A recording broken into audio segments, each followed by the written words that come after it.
Sometimes less is more. When we race a passed pawn up the board, our first thought is to promote it into a powerful queen. This is usually the best choice, but not always. In this position, with white to move, if white automatically plays f8 equals queen, black does not have a legal move to play, but black's king is not in check. White has stumbled into a stalemate. If white doesn't promote the pawn, black will simply play king g7 and capture it on the next turn. What is white to do? In this position, less is more. Just because you can promote the pawn into a queen, it doesn't mean you should. After f8 equals rook, black's king is not in stalemate, so white will win the game. Let's take a look at some other examples of underpromotion. In this position, black is one move away from promoting the pawn on f2, but the promotion square is guarded by the knight on e3. Black finds a winning combination ending with underpromotion. Can you find it? Black removes the guard of the promotion square with the queen sacrifice queen takes e3. And after queen takes e3, if black promotes to a queen, white can attack black's vulnerable king with queen e4 check and likely draw the game. But black has the much stronger underpromotion move, f1 equals knight. Black promotes a knight, forking the queen and king.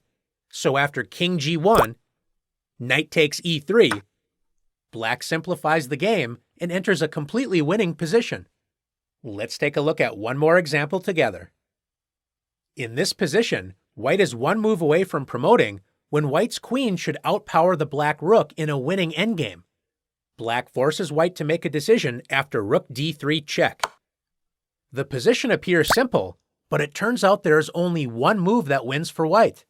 If white plays king c4, the king and the pawn are both lined up on the c-file, so after rook d1, black saves the game. White cannot promote the pawn because black can skewer the king and queen with rook c1 check. White is forced to rush the king up the board to save the game. If white plays king b4, black can draw the game with the clever defense king b2. Black allows white to promote, but after c8 equals queen, rook b3 check, white can never move to the c-file because it will get skewered by black's rook.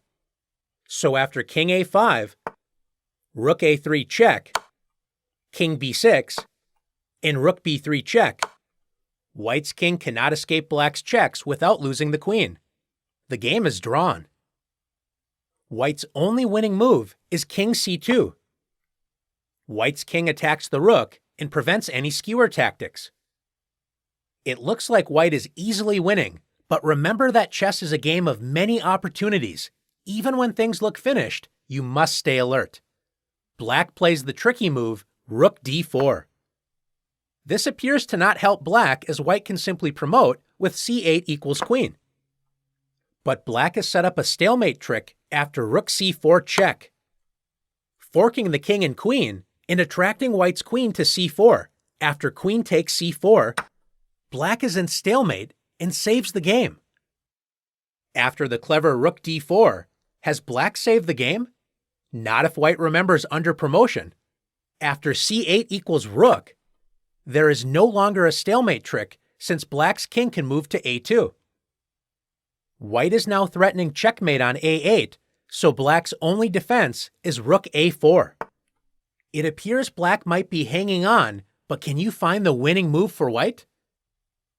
If you found king b3, great job. White's king clears the path for the rook to deliver checkmate on c1 and also threatens the a4 rook. Black cannot defend against both threats, so white will win the game. Are you ready to use underpromotion to win? Let's see.